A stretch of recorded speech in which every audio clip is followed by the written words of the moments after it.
Right, ఇక తెలంగాణ రైతుల విషయానికి వద్దాం రాజేష్. తెలంగాణ రైతులకు నిజంగా మంచి రోజులు రాబోతున్నాయా? రావాలి, మంచి రోజులు రావాలి. పాపం ఎప్పటి నుంచో వర్షాల కోసం ఎదురు చూస్తున్నారు, సాగునీళ్ళ కోసం ఎదురు చూస్తున్నారు.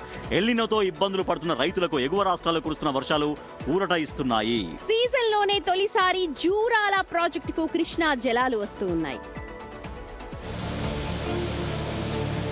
ఎల్నినో ఎఫెక్ట్ తో ఇబ్బందులు పడుతున్న తెలంగాణ రైతులకు ఎగువ రాష్ట్రాల్లో కురుస్తోన్న వర్షాలు రిలీఫ్ ఇస్తున్నాయి. మహారాష్ట్రలో కురుస్తోన్న భారీ వర్షాలతో కృష్ణానది ప్రాజెక్టులు జలకళను సంతరించుకున్నాయి. ఆల్మట్టి, నారాయణపూర్ డ్యాంలు నిండు కుండల్లా మారాయి. దీనికి తోడు ఎగువ నుంచి వరదలు ఇంకా పెరిగే అవకాశం ఉండడంతో అధికారులు నీటిని దిగువకు విడుదల చేస్తున్నారు. దీంతో జూరాల ప్రాజెక్టుకు భారీగా వరద ప్రవాహం వచ్చి చేరుతోంది.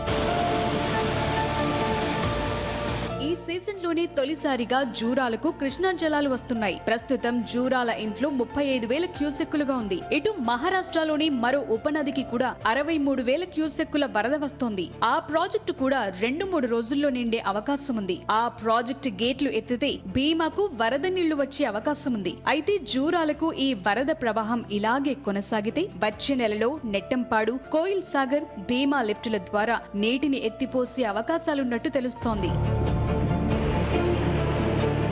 అయితే కృష్ణా బేసిన్లోని క్యాచ్మెంట్ ఏరియాల్లో క్రమంగా వరద ప్రవాహం పెరుగుతోంది. ప్రస్తుతం జూరాల ప్రాజెక్టులో నీటి నిల్వ 5.6 టీఎంసీలుగా ఉంది. ఇదే విధంగా నీటి ప్రవాహం కొనసాగితే మరికొన్ని రోజుల్లోనే జూరాల ప్రాజెక్టు పూర్తి స్థాయి నీటి మట్టానికి చేరుతుంది. ప్రాజెక్టు కంప్లీట్ గా నిండితే అక్కడి నుంచి శ్రీశైలానికి నీటిని రిలీజ్ చేయనున్నారు.